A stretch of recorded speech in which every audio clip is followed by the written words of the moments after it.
warahmatullahi wabarakatuh. Rahayu, rahayu, rahayu. Pemirsa, gimana kabarnya? Semoga dalam kondisi sehat selalu. Nah, hari ini kami sedang berada di Masjid Darul Mutakin, daerah Purworejo, Jawa Tengah. Nah, hari ini saya ingin mengulik soal tentang beduk yang terbesar di dunia. Nah, pemirsa pengen tahu sejarahnya bagaimana dengan beduk yang sebesar ini. Nah, kita akan ngobrol-ngobrol dan hari ini alhamdulillah kita sudah bersama narasumber. Kita kenalan dulu dengan beliau. Selamat sore Bapak. Assalamualaikum. Sore, Waalaikumsalam warahmatullahi wabarakatuh. Dengan Bapak siapa nih Pak? Saya Najib Safruddin. Najib Safruddin. Ya, Nah, Bapak di sini sebagai apa? sebagai Ketua Takmir Masjid Agung Darul Mutakin Purworejo. Oh, salam kenal Ya, Bapak. semoga Jee. juga. Bapak bisa dijelaskan terkait dengan sejarah dari beduk terbesar di dunia ini Pak yang di masjid sini? Beduk terbesar ini dibuat setelah dibangunnya masjid ini di tahun 1834. Setelah itu dilakukan pembuatan beduk mulai tahun 1834 sampai tahun 1840. Ini berasal dari bongkot kayu jati yang ukurannya tadi di situ ada, ya, 100, yang ini bagian ini 192 cm. Itu dari kayu jati yang berasal dari desa Bragolan. Kalau sekarang ya di Puskesmas Bragolan, itu Kecamatan Purwodadi, Kabupaten Purworejo. Jadi ini termasuk beduk terbesar sedunia yang tanpa sambungan. Cuma dari kayu jati terus dibuat lubang, dan terus di dalamnya ada gongnya. Gongnya satu buah digantung di dalamnya, mungkin tujuannya untuk menambah suaranya lebih menggaung kalau ditabuh. Kalau ini yang sebelah sini masih asli kulitnya dan tidak pernah ditabuh karena untuk menjaga kelestariannya. Kalau rusak susah kali gantinya. Kalau yang sana sudah 4 kali pergantian. Pergantian pertama tahun 1936 di sebelah sana. Itu sudah juga susah, kalau umpamanya rusak itu kita susah mencarinya. Ini dibuat selama 6 tahun, dibawa ke sini atas perintah Bupati Purworejo pertama, yaitu Bupati Jogronegoro pertama. Itu mengutus adiknya namanya Tumenggung Pusponegoro untuk membuat beduk ini. Setelah dibuat di sana, mau dibawa ke sini terjadi kesulitan, terus adiknya Pak Bupati itu usul kepada Pak Bupati supaya menantunya Bupati yang namanya Bapak Kiai Muhammad Irsyad itu untuk membantu membawa beduk ke Purworejo. Terus akhirnya Pak Kiai Muhammad Irsyad itu ke Purwodadi. Di sana karena beliau seorang ulama yang alim, akhirnya bisa dibawa ke sini. Ya tentunya dengan peralatan seadanya zaman dulu ya, dan mungkin ditambah doa-doa. Dan setiap posnya itu nanti ada waktu istirahat. Nah, waktu istirahat itu ada yang mengatakan dihibur oleh tarian-tarian gitu, supaya pekerjanya yang membawa ke sini itu semangat membawa beduk ini sampai ke Masjid Agung Darul Mutakin Purworejo. Itu saja sejarahnya tentang beduk Bendowo atau beduk terbesar sedunia di Indonesia, dan juga karena mungkin yang ada beduk di Indonesia ya. Di Arab juga nggak ada beduk mungkin ya. Jadi termasuk terbesar sedunia. Ya. Pak, kalau ini kan beduknya besar ini Pak, terus pasti kan ada pemukulnya nih Pak. Ya. Nah, itu pemukulnya ada nggak Pak? Ada, tapi yang asli kita simpan. Karena dulu pernah dicuri beberapa lama ya, terus dikembalikan tuh tahun 2005. Nah, mungkin nggak tahu itu tujuannya apa. Waktu itu saya jadi ketua takmir, dikembalikan, terus sudah dibungkus mori, baunya wangi. Nah, itu terus kita simpan untuk menjaga seperti itu terjadi lagi. Terus yang sekarang yang ada di sini untuk pemukulnya itu duplikatnya. Ya, duplikatnya. Oke, Pak, dan saya kalau perkiraan ini berarti era Mataram Islam atau sebelumnya Pak? Setelah perang Diponegoro selesai tahun 1825 kan perang Diponegoro selesai. Terus ini Bupati Jogronegoro diberi hadiah oleh Raja Mataram, diberi hadiah tanah kemerdekaan Bagelen. Nah, beliau terus di sini membuat ya tempat tinggal bupati yang ada di sana, kabupaten, membuat alun-alun, membuat saluran irigasi, membuat masjid, termasuk membuat beduk Bendowo yang terbesar ini. Nah, Pak, ini dari kulit apa ini ya Pak ya sebesar ini? Kalau yang sebelah sini asli dari kulit banteng. Kulit banteng. Iya. Terus itu dapatnya dari mana Pak? Nah, ini dulu nggak tahu, ini dulu mungkin Zaman dulu banteng masih ada ya. Nah, kalau sekarang sudah nggak ada, makanya kalau sana itu dari sapi metal. Sapi Sapi metal. metal. Tapi nggak sambungan ya Pak ya? Nggak sambungan. Enggak ya. Itu ya terakhir dari daerah sana Sukorejo, daerah belakang Kendal. Kulit banteng. Kalau ini masih asli, dari dulu belum pernah diganti. Pak Nun Sewu, ini apakah pernah dipukul Pak? Ya dulu pernah, tapi sekarang nggak pernah untuk menjaga kelestariannya. Itu kita jaga yang sebelah sini tidak dipukul, karena kalau rusak kita susah mencarinya. Yang sana aja yang lebih kecil susah ya, susah. Dan juga kita cat supaya lebih awet. Karena dulu pernah ya, sebelum dicat tuh ini penuh tulisan dan tanda tangan. Termasuk saya masih kecil dulu juga tanda tangan. Termasuk kulit beduk ini juga sudah kita bersihkan. Dulu zaman saya kecil ini penuh dengan tanda tangan. Terus kita beri pagar ini supaya anak-anak kecil nggak sembarangan masuk. Ya, sembarangan masuk, nggak sembarangan memukul gitu. Nah, kalau dulu karena sudah ada tanda tangannya, jadi setiap orang yang ke sini ikut tanda tangan. Terus kita bersihkan, kita cat, terus kita kasih pagar itu menjaga kelestariannya. Karena kalau rusak itu menggantinya mungkin susah sekali. Karena yang sana yang lebih kecil ukurannya juga sangat susah. Ya. Berarti ini sama sekali belum pernah diganti ya? Belum pernah diganti. Karena lebarnya kan harus lewat sebelah situ, harus melebihi lebarnya ini toh.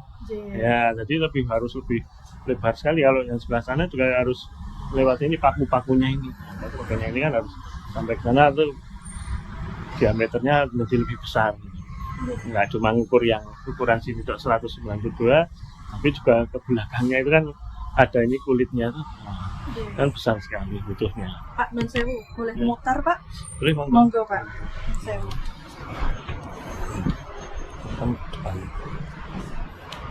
Ayo duduk. Nah, ini sekarang dicacat itu untuk menjaga biar awet lah, tidak dimakan. Sampai ini ya Pak, segini ya, berarti cukup lebar juga ya Pak ya? Lebar juga ya. Kalau ini Pak, yang untuk nyangga ini apa masih asli juga Pak? Asli, ini asli. Untuk yang penyangga ini ya Pak? Dulu ini beduknya di sebelah sana. Karena dulu serambinya sampai situ aja. Berhubung dulu di tahun 80-an ada MTQ, terus ini serambinya ditambahi oleh pemerintah Provinsi Jawa Tengah gitu. Terus beduknya dipindah sini. Pak, kalau dari misterinya beduk ini apakah dari dulu sampai sekarang ada Pak? Misalnya bunyi sendiri atau gimana gitu Pak? Kalau bunyi sendiri tidak ada, cuma kadang orang yang tidur di dekat beduk pernah ada kejadian dipindah di kamar mandi. Di kamar mandi. Tiba-tiba sudah basah. Basah semua. Iya. Itu sudah kejadian baru satu kali atau beberapa kali? Ya dulu beberapa kali, tapi sekarang sudah. Jadi sudah pernah karena sudah dikasih pagar tuh. Pagar, jadi jarang orang yang tidur di dekat sekali sama beduk ini. Kalau dulu kan tidak ada pagarnya, orang tidur kadang di agak dekat dengan beduk, di bawahnya beduk kadang itu. Biasanya sering dipindah. Pindah di kamar mandi, ada juga pernah dipindah di belakang masjid, di kuburan tuh. Oh, di kuburan. Nah, jadi kan gini pemirsa, ini belakang masjid ini kan ada makam ya Pak. Makam. Nah Pak, terus kemudian berarti ini sekarang udah sama sekali tidak difungsikan ya Pak, hanya sebagai benda cagar budaya gitu? Difungsikan setiap malam Jumat dan hari Jumat itu kita pukul yang sebelah sana aja. Terus hari besar Islam seperti Hari Raya Idul Fitri, Idul Adha, detik-detik proklamasi itu kita pukul. Jadi hari-hari tertentu aja. Hari tertentu ya. Kalau hariannya pakai yang kecil itu. Ya, kalau kecil itu binan Purworejo sini aja dulu pesen di sini. Ya, yang cagar budaya ini. Tapi tetap kita manfaat, tapi itu di hari-hari tertentu, di waktu-waktu tertentu untuk menjaga terus. Termasuk kalau misalnya dalam waktu dekat kan nanti akan ada Hari Raya Idul Fitri Pak, itu berarti dipukul juga nanti. Hari Jumat nanti ada besok dipukul. Waktunya jam berapa Pak? Naik Jumat sekitar jam 12-an. Berarti waktu sholat Jumatnya Pak? Ya, waktu sholat Jumat itu kalau mau naik mimbar itu dung terus khotibnya naik. Pak, ini tadi kan Bapak bilang kalau ini di masa Raja Mataram itu, Raja Mataram waktu itu siapa Pak? Ini setelah pulang di Ponorogo, kurang tahu kalau Raja Mataramnya itu kurang paham. Berarti kan Dari setelah perang di 1825. Kamu berapa? Ayo. 1825. 1825.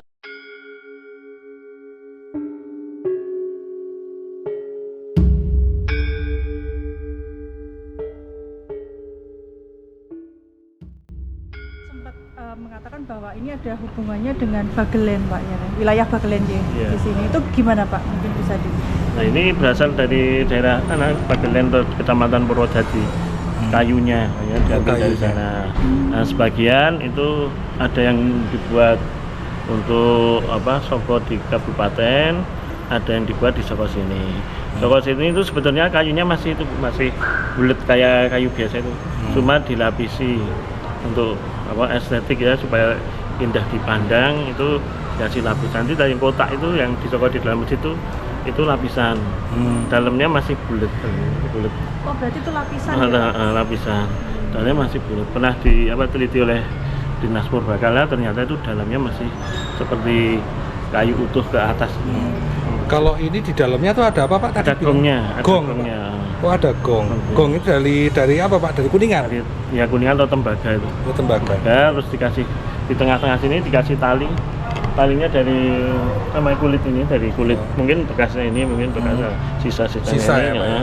untuk narin bol di tengah-tengah tadi gantung. Oh gantung. Gantung. Biar agak lebih nyaring Ya Pak. mungkin ya. Pak Non Sewu, ini kan berada posisi di Masjid Agung ya, Pak, di Purworejo Iya. ini. Ini berarti lebih dulu mana, Pak? Ini dulu berarti gongnya ya, Pak? Apanya? Pak, lebih duluan mana dengan Masjid Agung ini, Pak? Duluan masjidnya. Duluan masjidnya. Masjidnya itu jadi 1834.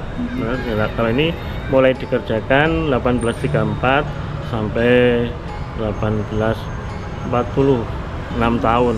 Ya, jadi butuh waktu agak lama. Karena mungkin peralatannya nggak seperti sekarang ya, toh. Peralatannya masih sederhana dulu. Jadi untuk melubangi ini seperti ini mungkin butuh waktu yang lama. Ya. Lama ya. Ya.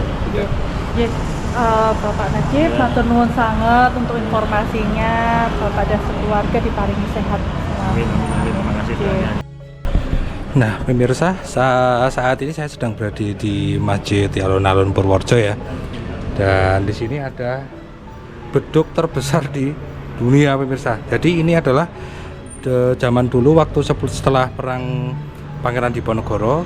Kemudian beduk ini dibuat dari akar kayu jati kalau nggak salah pemirsa. Dan ini memang benar-benar utuh, kayu langsung dilubangi itu pemirsa. Jadi kalau dari kamera itu kan kayaknya nggak begitu besar, tapi kalau pemirsa kesini itu gede banget loh ini.